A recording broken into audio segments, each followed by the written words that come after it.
Bienvenue dans Business Africa, je suis Afolake Oyinloye. À suivre, le Maroc et le Nigeria signent un accord sur le gazoduc. Comment est-ce que les pays africains pourront-ils bénéficier de ce projet transsaharien? Nous le saurons tout de suite. Un entrepreneur nigérien invente un livre parlant, un média portable avec des avantages. L'Éthiopie ouvre les télécommunications aux investisseurs privés et internationaux grâce à un nouveau projet.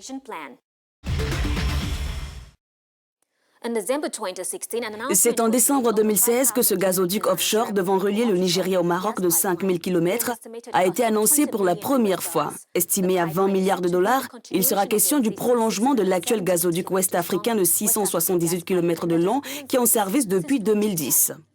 Il va desservir 12 pays sur le continent africain et profiter à 300 millions de consommateurs. Il y a quelques jours, le Maroc et le Nigeria ont signé à Rabat une déclaration commune définissant les prochaines étapes du début de ce gazoduc. Pour certains, le projet sera propice à l'intégration économique dans la région et aidera les pays d'Afrique de l'Ouest à satisfaire leurs besoins énergétiques ainsi qu'à stimuler le potentiel d'exportation du Nigeria vers l'Europe. D'autres craignent cependant les implications environnementales du projet. Zakaria Dosso, directeur exécutif de l'Organisation des producteurs pétroliers africains, répondra à nos questions juste après ce sujet. Regardez. Plus d'un an après l'étude de faisabilité du méga-projet de gazoduc devant relier le Maroc au Nigeria, les deux pays passent à l'offensive avec la signature d'un accord de coopération à Rabat. Concrètement, les deux géants de l'économie africaine ont décidé d'impliquer dans ce projet les États qui sont déjà traversés par ce gazoduc, à savoir le Bénin, le Togo ou encore le Ghana. Ils prévoient en outre d'entamer des discussions avec des banques internationales de développement pour tester leur disposition à financer ce projet. Le projet apportera beaucoup d'avantages. Avant tout, il va promouvoir une plus grande coopération interafricaine, il va promouvoir des emplois dans ce pays et aussi un marché très lucratif en Europe. L'initiative maroco-nigériane consiste en la construction d'une extension vers le Maroc d'un gazoduc en fonctionnement depuis 2010 qui reliera les zones gazières du sud du Nigeria à d'autres pays d'Afrique de l'Ouest. Ce gazoduc de plusieurs milliards de dollars doit parcourir près de 4000 km et traverser une dizaine de pays pour à terme être connecté au marché européen. La construction du pipeline de 5660 km devrait se faire en plusieurs phases et répondre aux besoins d'environ 300 millions d'habitants.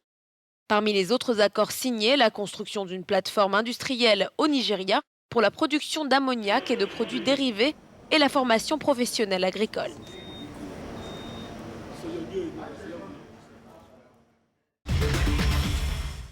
Nous sommes à présent en ligne avec Zakaria Dosso, directeur exécutif du Front APO. Bienvenue dans ce programme, Monsieur Dosso. Bonjour et merci de m'avoir accordé cette interview. Comment les pays africains pourraient-ils bénéficier de ce projet de gazoduc transsaharien entre le Maroc et le Nigeria? L'idée, c'est de créer un grand marché sous-régional d'Afrique de l'Ouest où les pays qui produisent beaucoup de gaz pourront partager à moins coût les gaz dans les différents pays où il y a des problèmes énergétiques. Vous savez, le retard de développement dans les pays africains est dû en grande partie à un déficit énergétique. Donc, il n'y a pas d'électricité, il y a d'autres besoins énergétiques, comme on utilise beaucoup le bois pour faire la cuisine et autres. Le gaz naturel peut servir aussi à freiner la déforestation, l'utilisation du bois pour cela. Donc, l'idée, c'est que le Nigeria, qui est un gros producteur de gaz, puisse faire transporter son gaz dans cette région et les pays pourront les acheter et produire de l'électricité à un coût assez raisonnable. Le Sénégal aussi, qui a découvert une grande quantité de gaz pour être connecté à ces gazoducs et de facto être dans ces marchés que nous sommes en train de mettre en place. Ça ira certainement jusqu'au Maroc. Comme c'est plusieurs phases sur 25 ans, ça ira au Maroc est possible traverser aussi la Méditerranée pour aller en Europe. Donc les pays africains vont pleinement bénéficier de ce projet. Et lors des travaux d'ailleurs, même sur le plan économique, ça va créer beaucoup d'emplois et autres.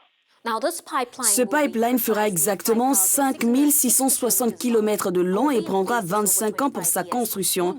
Ne sera-t-il pas un gouffre financier qui conduira à une augmentation exponentielle de la dette de nos pays?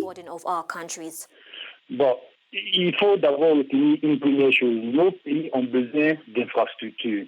Donc, il faut maintenant trouver les moyens pour les doter de ces infrastructures. Donc, ça peut être les pays eux-mêmes qui sont directement dans les projets, ou ça peut être par des sociétés nationales. Mais dans le cas des faits, ce ne sera pas les pays eux-mêmes qui vont s'endetter, mais ça va passer par des sociétés nationales dans les différents pays bénéficiaires. On va contacter les pays, mais c'est plutôt les sociétés. Donc, ce ne sera pas une dette directe au niveau de l'État. Donc, il y a une société, généralement, c'est une société d'exploitation de ces pipes-là qui est mise en place. Et cette société, maintenant, va approcher les banques de développement pour le financement. Donc, c'est une manière contournée pour ne pas augmenter la dette des États. Et ce genre de projets aussi sont productifs, donc vont s'autofinancer lors de l'exploitation. Donc, cela permet aussi d'évacuer rapidement ce fardeau de la dette. De toute façon, le gaz est une source un peu moins chère pour produire de l'électricité. Donc, je crois pas qu'il faut plutôt voir l'avantage que ça donnera aux populations qui auront de l'électricité, qui auront de l'énergie à un coût assez raisonnable. Et nous n'avons pas suffisamment de gazoducs pour partager la masse quantité de gaz que nous avons dans certains pays comme au Nigeria. Les besoins sont inférieurs. On utilise très souvent du gaz liquéfié, mais si on avait un gazoduc, ça va être encore plus rapide et plus simple. Donc, ne voyez pas en cela une augmentation de la dette au niveau des États, mais c'est d'ailleurs une bonne opportunité pour lancer un bon développement de nos pays et un bien-être aussi de nos populations. Tiennent-ils au moins compte des implications environnementales? Nous essayons de voir comment faire pour les amoindrir les impacts négatifs sur l'environnement. Et en termes technologiques, quand même, c'est vrai que le gaz aussi est polluant, malgré le fait qu'il soit l'une des énergies propres par rapport au charbon ou au pétrole. Il est quand même sale, surtout au niveau aussi du fourrage. Il peut y avoir beaucoup d'acidité, il peut y avoir beaucoup de soufre. Mais sur le plan technologique, on essaie d'amoindrir ces risques de telle sorte que ce soit moins polluant pour l'écosystème. Au niveau du transport aussi, la technologie est assez développée, qui permet de détecter s'il y a des fuites au niveau du pipeline sur toute sa longueur. Et aussi, il y a des caméras qui permettront de savoir s'il y a des minages dans certaines zones. On met l'accent plus sur la surveillance. Ce qu'il faut retenir, il n'y a pas de projet sans risque. Donc, on essaie de prévenir ces risques-là, les amoindrir, si possible, les supprimer. Mais il faut quand même aller vers le développement. Donc, on va vers le développement en faisant tout pour éviter ces risques qui nuisent à la population ou à l'environnement. Merci de votre participation, Monsieur Dosso. Restez avec nous, vous en saurez plus sur ce livre révolutionnaire créé par un Nigérian juste après cette pause.